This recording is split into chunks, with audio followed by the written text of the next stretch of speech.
The Taino people never vanished from Puerto Rico. They're still here. And the Spanish crown knew that an Arawak Taino settlement had always existed on the island of Puerto Rico, specifically in the municipalities of Utuado, Lares, Adjuntas, Yauco, Maricao, Añasco, Las Marias, and San Germán.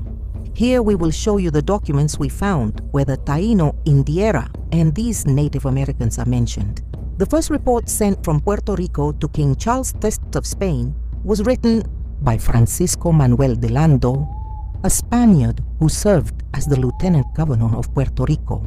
He wrote a report in 1530, titled Report by Francisco Manuel de Lando on the island of San Juan Bautista de Puerto Rico, and it was addressed to King Charles IV. Lando reported that approximately 800 to 2,000 Tainos remained on the island, of whom many were enslaved in encomiendas. Those 2,500 to 2,000 Tainos counted were the enslaved ones, but he mentioned in his report that other Tainos had fled to the mountains to escape the mistreatment.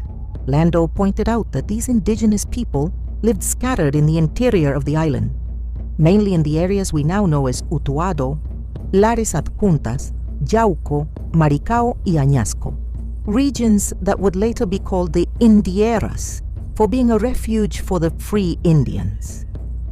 So in 1530, the Tainos were hiding in the mountains in Utuado, Lares, Adjuntas, Yauco, Maricao, and Añasco, in an area of around 377,248 acres, or about 388.9 square miles. In his report, Lando denounced the abuses of the Spanish encomenderos and warned that the indigenous population was being destroyed by exploitation and diseases, making it clear that the Tainos had not disappeared, but were still alive. Some were under Spanish rule, while others took refuge in the mountains of central Puerto Rico. The Spaniards had no record of how many Tainos lived in the mountains, but given the vast area they occupied, we can deduce that they were not few. They covered the entire territory that today includes 6 municipalities. In his report, Lando explains the reason why the indigenous people were living in the mountains.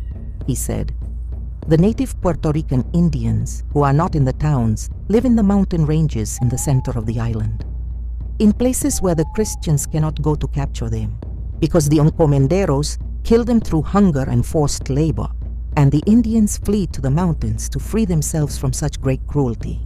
Lando gives a radical recommendation to the kings of Spain. He said, "If your majesty does not remedy this, before long, there will not be a single Indian left alive." This was an internal document for the kings of Spain. It was not published until 344 years later.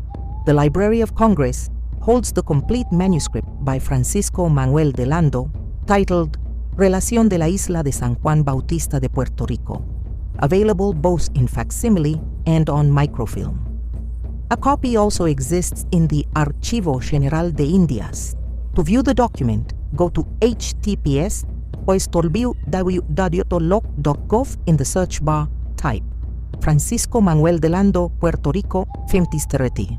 The main result will appear as Relación de la Isla de San Juan Bautista de Puerto Rico, 1530. There you can read the scanned document or download it as a PDF. That manuscript includes the reports Lando sent to the Crown about the indigenous population, the encomiendas, and the island's economic situation just before the reforms of Charles V. And you can read it from your home.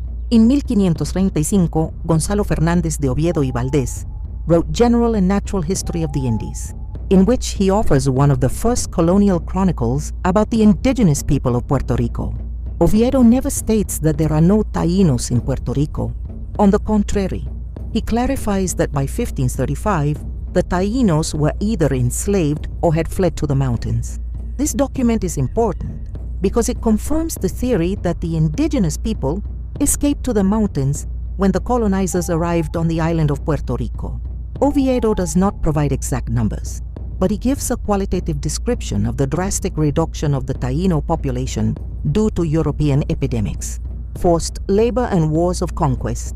He also notes that other Taino groups remained near San Germán, working in mines or under the encomienda system.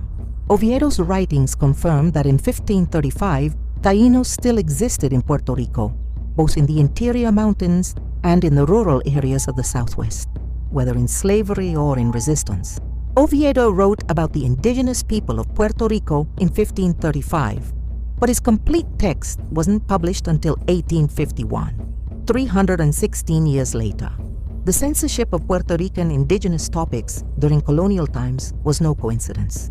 It was a plan to erase their culture and take away everything that belonged to them. On paper, Spain had laws that protected the indigenous people and required the government, landowners, and the church to educate and Christianize them. But they abused, mistreated, and enslaved them. They changed their indigenous identity by baptizing them and assigning them the identity of mulatto, or mixed, with the purpose of erasing their identities and denying them their rights. In 1522, the cleric and chronicler Juan de Castellanos was one of the first writers to narrate the history of the Spanish conquest of the Americas in the form of epic poetry. His most important work is titled Elegias de Varones Ilustres de Indias, also known as The Poetic History of the Conquerors, first published in 1589. Castellanos does not provide censuses or numeric data because his work is not an administrative report, but a poetic and historical chronicle. But he does offer vivid descriptions of the indigenous peoples and mentions the Taino resistance in Puerto Rico and Hispaniola. He describes the Tainos as people of gentle manners, clean, graceful, and well-disposed, who lived with order and harmony before iron and fire reached them. In his poetic account, he acknowledges that many Tainos took refuge in the island's interior mountains after the conquest, which coincides with the later testimonies of Oviedo, Lando, and Abad y la Sierra. He preserves the names of caciques, places, and indigenous customs. It reflects how the Spaniards of the 1500s still remembered the living presence of the Tainos. Juan de Castellanos, in his poetic history of the conquerors, does not provide figures, but he describes the Tainos of Puerto Rico as an organized society still existing during his lifetime, that is, from 1522 to 1607, especially in the mountainous areas where they had taken refuge after the initial wars of conquest. Juan de Castellanos, who was a cleric and chronicler, was one of the first to narrate the Spanish conquest of the Americas through epic poetry. In his account, he acknowledges that many Tainos took refuge in the island's interior mountains after the wars of conquest, which coincides with Lando's 1530 testimony, preserving the names of caciques, places, and indigenous customs, reflecting that during his lifetime, from 1522 to 1607, the Spaniards were still aware of the presence of the Tainos, especially in the mountainous areas at the center of the island. You can access the document Elegies of Illustrious Men of the Indies by Juan de Castellanos for free online since it is in the public domain.